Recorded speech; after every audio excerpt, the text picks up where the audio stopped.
cette négociation de paix qui va se faire à Bürgenstock en Suisse sans la Russie est en fait quelque chose de totalement à la fois absurde et anachronique qui montre qu'on vit un petit peu dans un monde d'illusions où on se berce de l'illusion que la Russie, par miracle, pourrait perdre ce conflit. Jacques Beau, bonjour. Bonjour. Vous êtes ancien membre du renseignement stratégique suisse. Vous êtes spécialiste des pays de l'Est et ancien chef de la doctrine des opérations de la paix des Nations Unies. Vous avez aussi travaillé au sein de l'OTAN, notamment pour aider l'armée ukrainienne lors de la révolution de Maïdan en 2014. Après Poutine, maître du jeu, Opération Z, Ukraine entre guerre et paix, vous avez publié un quatrième livre sur la guerre en Ukraine, intitulé L'art de la guerre russe, comment l'Occident a conduit l'Ukraine à l'échec, aux éditions Max Millot. Nous allons parler aujourd'hui de la situation en Ukraine et en particulier de la conférence de la paix qui aura lieu en Suisse à Bürgenstock le 15 et 16 juin prochain. Quel est selon vous l'intérêt de cette conférence de la paix où les Russes ne sont pas invités et plus largement, quelles sont les solutions de sortie pour l'Ukraine et son président Volodymyr Zelensky? Peut-être avant d'aborder ces stratégies de sortie, on va déjà discuter la question de ce plan de paix ou de cette formule de paix, puisque c'est le terme officiel que Zelensky lui a donné. Donc, il faut savoir que en septembre 2022, à l'Assemblée générale des Nations unies, Zelensky a présenté un plan de 5 points décomposé en 10 points. C'est le même plan, mais décomposé en 10 points, qu'il a répété ensuite en novembre au G20, à une réunion du G20. Et puis ensuite, on a eu plusieurs conférences qui avaient pour objet une discussion sur la mise en œuvre de ce plan en 10 points. On a eu la conférence de Copenhague, de Jeddah, de Malte et finalement de Davos au début de cette année.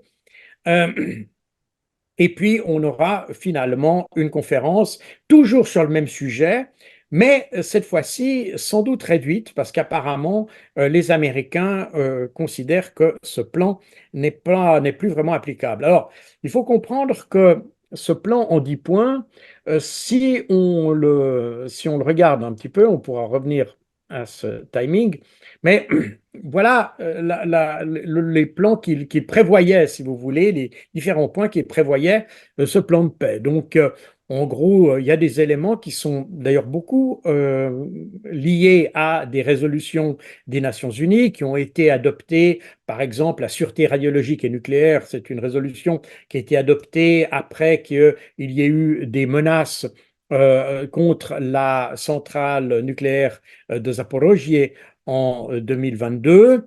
Et l'Assemblée générale, oui, je crois que c'est l'Assemblée générale qui a adopté un certain nombre de mesures pour que le conflit ne déborde pas, si vous voulez, qu'on n'arrive pas à quelque chose de plus grave. Et alors, les Ukrainiens ont toujours dit que c'était les Russes qui tiraient sur cette centrale. Donc, voilà un petit peu la raison pour laquelle on retrouve ce point-là dans la formule de paix de Zelensky. Alors, je ne vais pas détailler chacun des points parce que ça nous mènerait beaucoup plus loin, trop loin, mais ce qu'il faut retenir de ça, c'est que ce plan en 10 points est en fait une forme de déclaration de capitulation de la Russie. En substance, c'est ça. Il demande à la Russie de faire des réparations de guerre, de retirer ses troupes, d'abandonner toutes ses prétentions territoriales, y compris tous les territoires acquis. Enfin bref, on est dans, et puis y compris aussi d'ailleurs une cour de justice qui juge les crimes de guerre. Enfin bref, on est dans un plan et qui est exactement celui qu'on aurait pu avoir à la fin de la Deuxième Guerre mondiale contre l'Allemagne, par exemple. C'est exactement ça. C'est un plan de capitulation, en quelque sorte. Donc, on voit qu'on a ici un plan de capitulation. Et ce qui explique d'ailleurs pourquoi, lors différentes lors des différentes conférences qui ont traité ce plan, eh bien, la Russie n'a pas été invitée, en fait, parce qu'elle était considérée comme avoir perdu. Alors, il faut savoir, d'ailleurs, si vous regardez les dates, vous apercevez que ce plan a été conçu en fait, avant la contre-offensive ukrainienne de l'été 2022, 23, pardon. Et que, en fait, on s'attendait à une défaite de la Russie. Et ce plan a été conçu pour le cas d'une contre-offensive ukrainienne réussie, d'une défaite de la Russie et donc d'une situation de capitulation pour la Russie. Le problème, c'est que mais ça n'a pas été comme ça. La Russie n'a pas cédé devant cette contre-offensive. La contre-offensive a échoué assez misérablement, comme ça a été relevé d'ailleurs dans la plupart des médias sérieux. Et, et on est dans une situation effectivement totalement différente. Alors, l'année passée, à Davos, pardon, l'année passée à Malte, il y avait eu une conférence et la Suisse avait promis d'accueillir une conférence de paix aussi dans le cadre du Forum international de Davos. Et le même plan avait été discuté. Et le même plan était de nouveau sans la Russie, donc ce n'était pas un plan de paix, puisque c'était simplement une oukase décidé par les pays occidentaux et l'Ukraine, qui devait être imposé à la Russie. Et à ce moment-là, peut-être on avait encore des illusions concernant une possible victoire ukrainienne, même si cette victoire n'a jamais été définie. On ne sait pas du tout comment cette victoire pourrait être même appelée, puisque même récemment, le secrétaire d'État à la Défense américain, Lloyd Austin, interrogé par la commission des forces armées du Sénat, n'a pas réussi à articuler ce que pourrait être une idée de victoire en Ukraine. Donc, on n'a aucune idée de ce que ça pourrait être. Mais ce qu'il y a de sûr, c'est que le plan tel qu'il a été conçu, est totalement inadapté parce que on voit bien que la situation dans le terrain correspond plutôt à une situation de victoire pour la Russie. Par conséquent, dans cette situation, imposer à la Russie de retirer ses troupes et puis de lui imposer des réparations est totalement hors réalité. Donc, c'est peut-être pour cette raison que euh, les les Américains, et c'est apparemment ce qui s'est passé lors de la visite de Blinken à Kiev récemment, les Américains essayent de réduire ce plan de paix à quelque chose de plus simple. Et en fait, on serait, et je mets ça au conditionnel parce que j'en ai pas eu la confirmation officielle, mais on serait sur un plan de paix qui se résume à 3 points de la formule initiale du président Zelensky, c'est-à-dire la sécurité nucléaire, donc pas d'attaque sur des centrales nucléaires, la sécurité alimentaire, c'est-à-dire garantir la circulation de la nourriture pour la population civile, notamment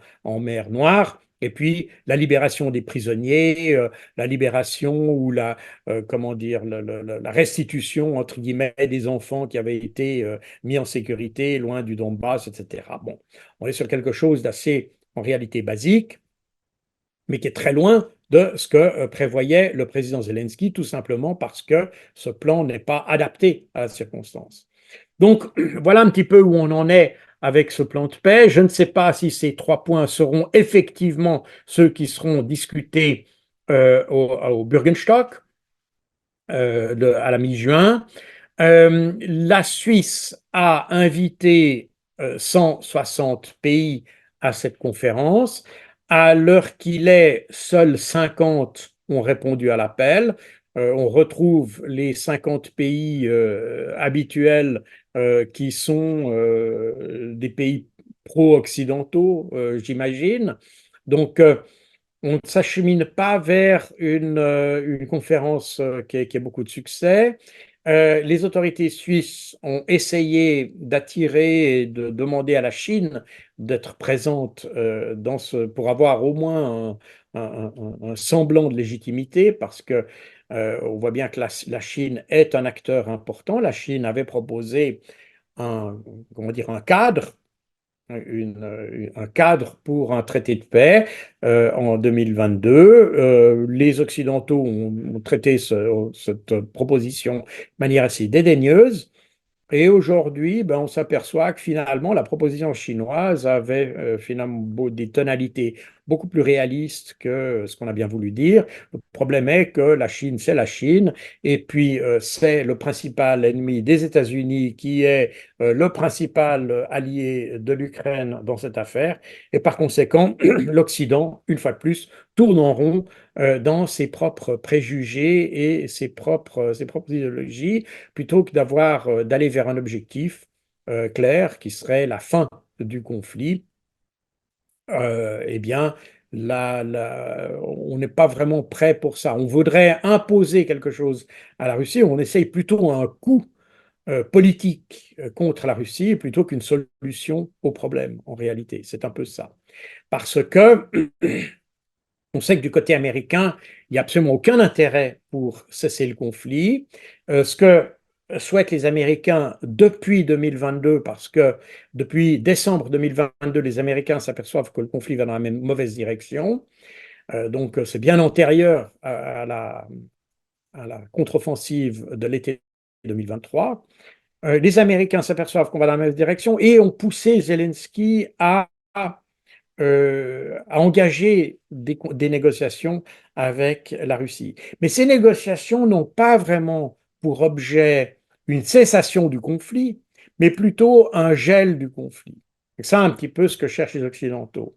Ils voudraient que ce conflit continue, mais à flamme basse, si vous voulez, pour que ça ne perturbe pas les élections américaines. En réalité, on est sur ce schéma-là, mais leur objectif d'affaiblir la Russie est resté absolument intact. Ils continuent à penser que c'est faisable, bon, dont acte, et donc ils essayent de le faire. Mais on voit qu'il n'y a pas volonté de résoudre effectivement le problème.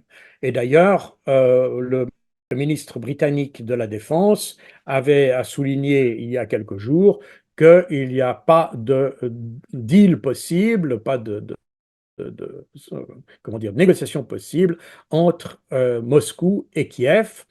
Et on est exactement dans la même position que Boris Johnson avait évoqué en mars 2022 lorsqu'il était intervenu dans les négociations d'Istanbul pour demander à Zelensky de retirer sa proposition. Alors, ce qui est intéressant là-dedans, c'est que paradoxalement, même si les autorités russes ont toujours déclaré qu'elles étaient favorable à une solution négociée. La situation actuelle montre que les Russes, finalement, ne sont pas demandeurs en termes de négociation. Pourquoi? Parce qu'ils s'aperçoivent que l'effondrement de l'Ukraine est finalement pas très éloigné et que tant que l'Ukraine existe, elle sera soutenue par les Occidentaux. Donc soit on a un accord définitif sur ce conflit et on a une situation qui est clarifiée une fois pour toutes, soit il faut que l'Ukraine disparaisse puisque les Occidentaux ne sont pas disposés à négocier, sont disposés à faire continuer le conflit. Donc, d'une certaine manière, la position britannique rejoint la position russe quelque part. Et effectivement, si l'Ukraine s'effondre totalement et qu'elle elle n'existe plus politiquement, disons ça comme ça, que des portions de son territoire soient réabsorbées par des pays comme la Pologne, la Hongrie, la Roumanie, et que l'Ukraine se résume à une portion congrue autour de Kiev, comme l'avait pas prédit, mais avait averti, dirais-je, Medvedev il y a maintenant plus d'une année. Donc, cette solution-là, finalement, apporterait pour la Russie une solution convenable. Au moins, ça éviterait une négociation difficile, ça éviterait qu'on retombe éventuellement dans le risque d'une implication occidentale pour vigorer ce conflit. Et en définitive, ce qui est intéressant aujourd'hui, c'est qu'il y a une forme de convergence de la position occidentale et de la position russe, d'une certaine manière. Les Occidentaux ne veulent pas abandonner le combat parce qu'ils pensent qu'ils continuent à affaiblir la Russie. Et puis la Russie, elle, et là, il faut avouer que la Russie part sur des bases qui sont quand même mieux documentées et plus factuelles.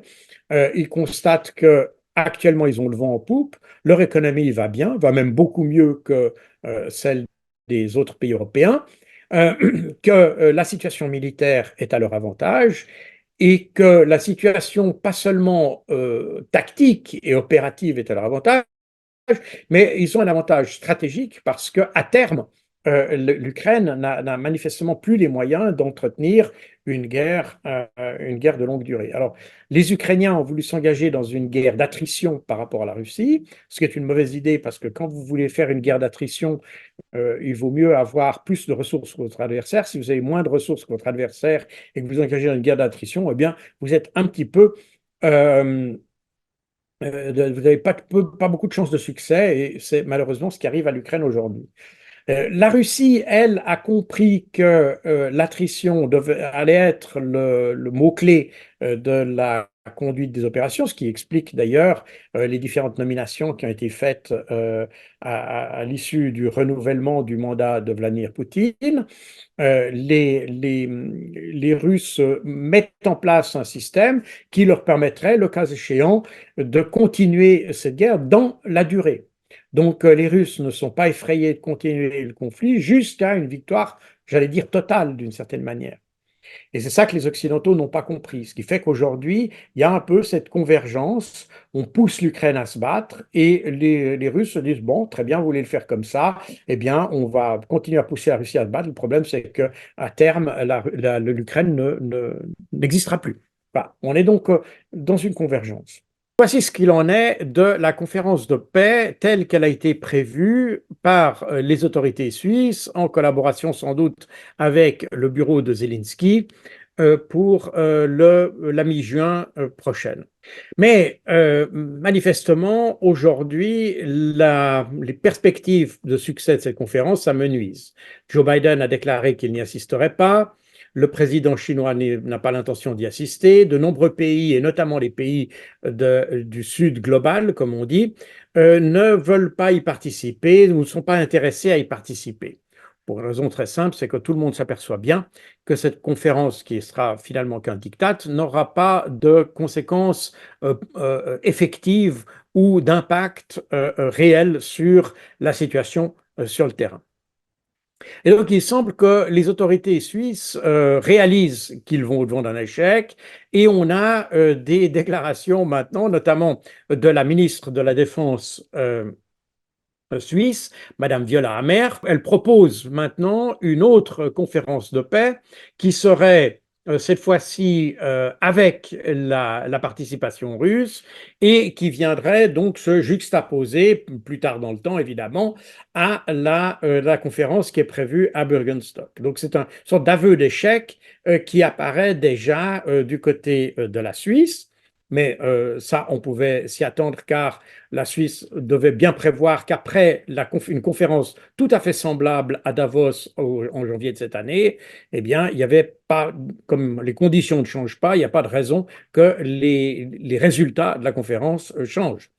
Et, et apparemment, les pensées ou les réflexions de Madame Amert ont été prises au vol par l'Union européenne, puisque aujourd'hui, l'Union européenne évoque l'idée d'une autre conférence de paix, mais qui serait cette fois-ci avec la participation russe. Donc on voit que du côté occidental, on réalise qu'on s'est totalement fourvoyé et qu'il faut maintenant changer le fusil d'épaule rapidement pour essayer d'avoir un succès. Parce que l'échec de la conférence de Bürgenstock va, si vous voulez, souligner les échecs qu'on a opérationnels, les échecs tactiques, les échecs opératifs et finalement l'échec stratégique que l'on observe depuis maintenant plusieurs mois autour du conflit ukrainien. Donc voilà un petit peu la situation où on est maintenant. Mais évidemment, tout ça ne va pas résoudre tous les problèmes, et en tout cas pas dans l'immédiat. De plus en plus, Zelensky voit l'issue du conflit dans une participation occidentale. Et c'est ce qu'il essaye de faire. Alors, c'est pas nouveau parce que déjà en 2022, il a essayé d'impliquer les Occidentaux dans la guerre en Ukraine.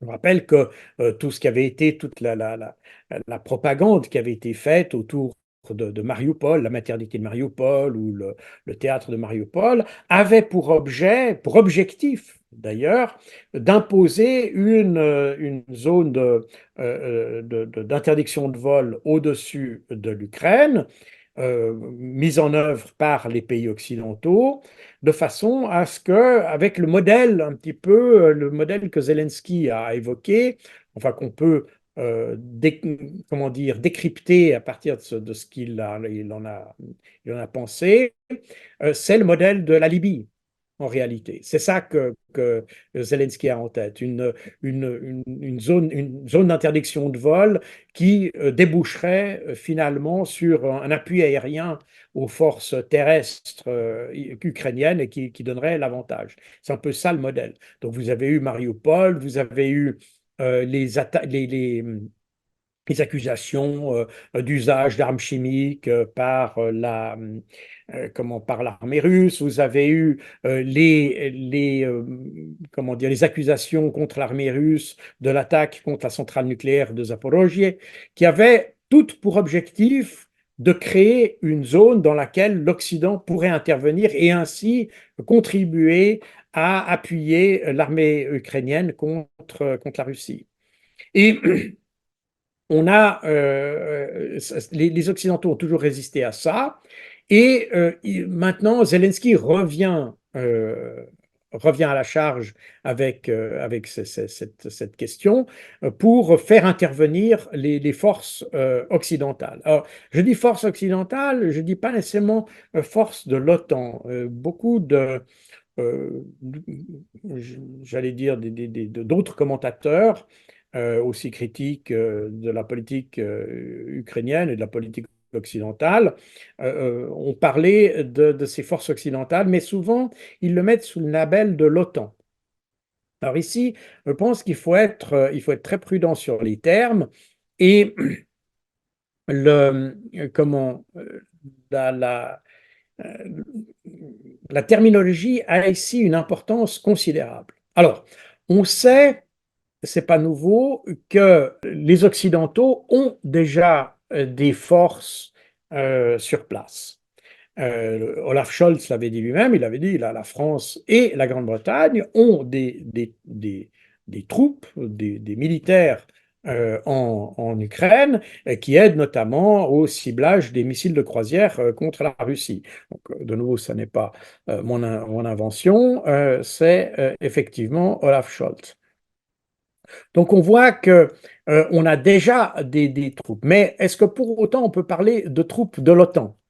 Et c'est là que on commence à avoir une certaine confusion qui a été rapportée aussi sur certains médias alternatifs francophones, notamment l'idée que l'OTAN, et ça avait été un article qui a été paru dans la Repubblica, ce journal italien, qui avait évoqué que l'OTAN pourrait intervenir si la Russie franchissait un certain nombre de forces, de lignes rouges, notamment l'intervention par le Bélarus au nord, et puis le percement des forces de la défense ukrainienne. Ce document, je ne suis pas certain que ce soit un document officiel. Je ne sais pas d'où la République a sorti ce document, mais ça apparaît plutôt comme étant une note d'évaluation, enfin d'analyse, plutôt une vraie planification de la part de l'OTAN. Et puis on a eu alors dans le Corriere della Sera, euh, toujours au mois de mai, enfin au début de ce mois, l'idée que et alors là, on est sur quelque chose qui est un peu plus robuste. L'idée que l'OTAN ne veut pas intervenir dans en Ukraine et qu'au prochain sommet de l'OTAN, il y aura un document qui explicite clairement le fait que l'OTAN ne mettra pas de troupes, n'engagera pas de troupes en Ukraine. Donc on voit qu'on est sur des choses un peu incompréhensibles et divergentes. Donc de quoi parle-t-on réellement? Alors il faut peut-être revenir, si j'ose dire, aux fondamentaux ici et comprendre un peu ce qui se passe. Donc quand on parle de troupes de l'OTAN ou troupes occidentales, il y a plusieurs choses que nos journalistes mélangent allègrement. Tout d'abord, il y a les volontaires. Ces volontaires qui étaient partis dès 2022, et peut-être même pour certains d'ailleurs avant, qui étaient partis pour soutenir l'Ukraine contre la Russie, qui étaient finalement des initiatives individuelles qui ont été plus ou moins favorisées, sur lesquelles les gouvernements occidentaux ont plus ou moins fermé les yeux, comme ils l'avaient fait d'ailleurs pour les premiers combattants de l'État islamique, lorsque l'État islamique était considéré comme combattant le gouvernement syrien. On avait laissé partir ces gens-là. Après, les choses se sont un peu gâtées quand on a vu que ces combattants se sont retournés contre les Occidentaux, contre la France notamment. Mais au départ, on a laissé partir ça. Et c'est le même scénario d'ailleurs qu'on risque de voir à propos de l'Ukraine, puisque ceux qui sont partis ne sont pas des grands démocrates, comme le disait un politicien qui me critiquait sur Facebook, un politicien suisse. Mais ce n'étaient pas des grands démocrates, mais au contraire des gens qui étaient plutôt à droite. Et quand je dis plutôt à droite, c'est plutôt à gauche du mur, si vous comprenez ce que je veux dire. Donc, on est avec des formes, mais qui sont des initiatives individuelles, toujours. Ensuite, il y a des militaires occidentaux qui ont été déployés pour des tâches spécifiques. Ce sont généralement des petits groupes ou même des militaires individuels qui ont été envoyés pour des missions de formation, par exemple, pour des missions de conseil, pour des missions d'assistance dans des domaines spécifiques, par exemple le renseignement, ou des militaires qui ont été envoyés pour, comme l'a évoqué d'ailleurs Olaf Scholz, des militaires qui ont été envoyés pour l'assistance à la mise en œuvre d'un certain nombre de matériels. On sait qu'il y a eu des spécialistes français pour la mise en œuvre des canons César, pour la mise en œuvre d'un certain nombre d'autres matériels, notamment les matériels de défense aérienne, ou bien la mise en œuvre des missiles de croisière. Là, on a un personnel spécialisé, sont des militaires, voire des civils, entre guillemets, militarisés, mais qui apportent une aide militaire et qui contribuent à la guerre du côté occidental, oui, du côté occidental et du côté ukrainien, mais qui ne sont pas des troupes organisées. Ce n'est pas des bataillons, des sections, des compagnies ou que sais-je, sont des petits groupes de militaires. Ensuite, on a des militaires, et ça c'est particulier à la France, mais probablement à d'autres pays comme la Pologne par exemple. Ce sont des militaires d'actifs qui ont été mis en congé, sachant qu'ils iraient se battre en Ukraine. Ça a été le cas de combattants d'origine ukrainienne qui faisaient partie de la Légion étrangère en France et qui sont allés se battre en Ukraine durant un congé, si vous voulez. Alors, ils font partie des effectifs de l'armée française, ils sont euh, soldés par l'armée française, mais ils ne sont pas directement en mission de l'armée française. Mais c'est du personnel de l'armée française en disponibilité, si vous voulez.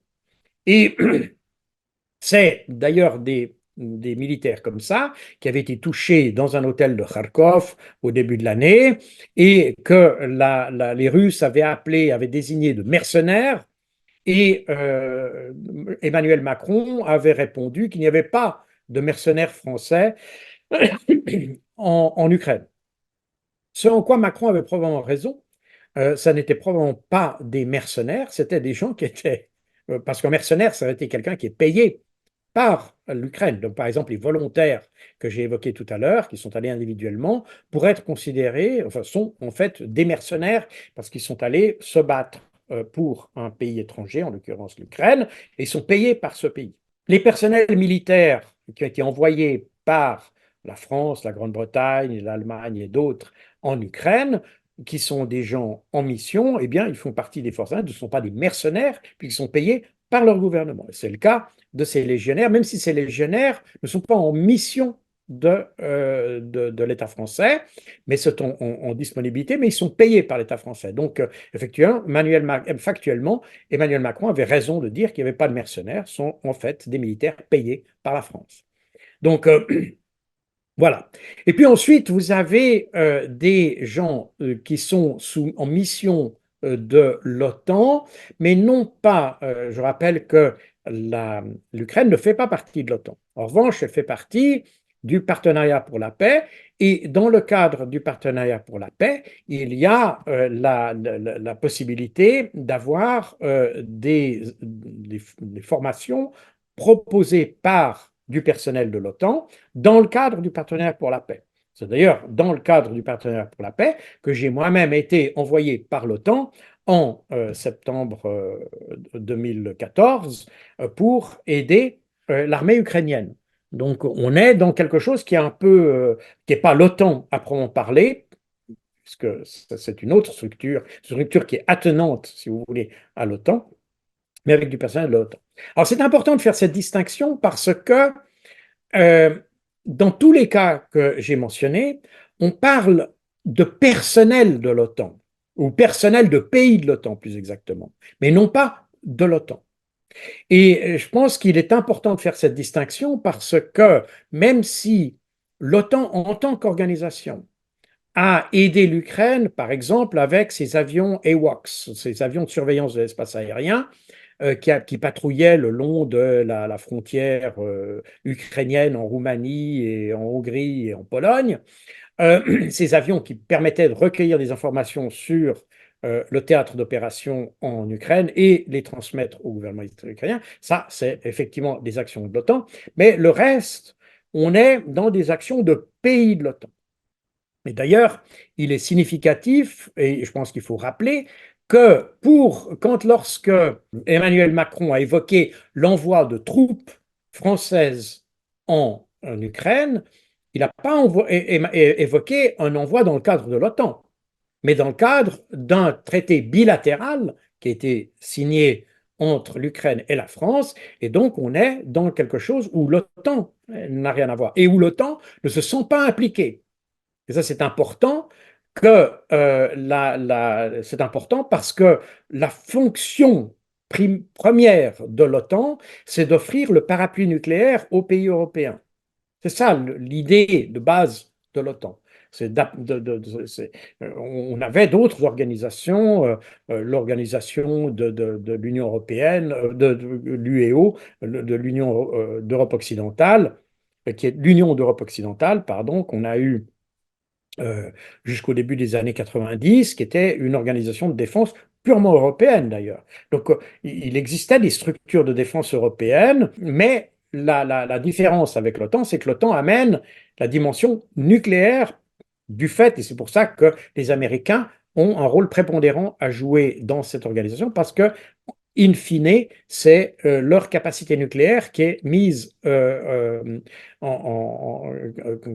est mise à contribution par essence dans l'OTAN. Et là, lorsqu'on a un engagement bilatéral, eh bien l'OTAN n'est pas impliquée, ce qui fait qu'on est hors du champ d'action, si vous voulez, nucléaire américain. Et ça, les Américains ont fait très clairement, indiqué très clairement qu'ils ne voulaient pas avoir de troupes au sol, ils ne voulaient pas avoir des troupes qui aillent combattre les Russes, précisément parce qu'ils ne veulent pas que donner une opportunité à une escalade d'évoluer vers un conflit nucléaire. C'est aussi simple que ça.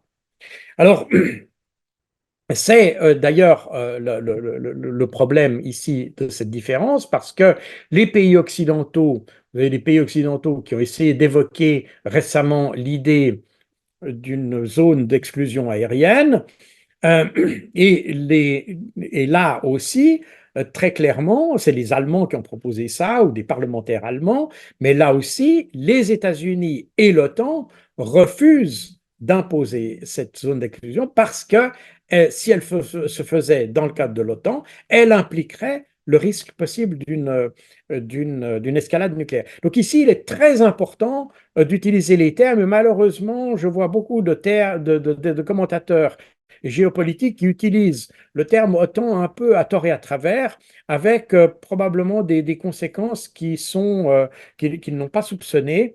On est dans des domaines, s'il y a une intervention occidentale, c'est pour ça que je fais la distinction OTAN et occidentale, l'intervention occidentale en Ukraine, elle n'applique pas nécessairement une capacité nucléaire, même si la France a une capacité nucléaire, mais là, je ne pense pas non plus que la France veuille s'impliquer dans le conflit avec des armes nucléaires. Alors, devant cette situation, et cette situation où l'Occident se trouve un petit peu, ne sait plus vraiment comment réagir, on a des initiatives qui apparaissent, et notamment les Britanniques qui déclarent que Kiev peut utiliser les armes britanniques à l'intérieur du territoire russe. Alors, c'est intéressant à plus d'un titre.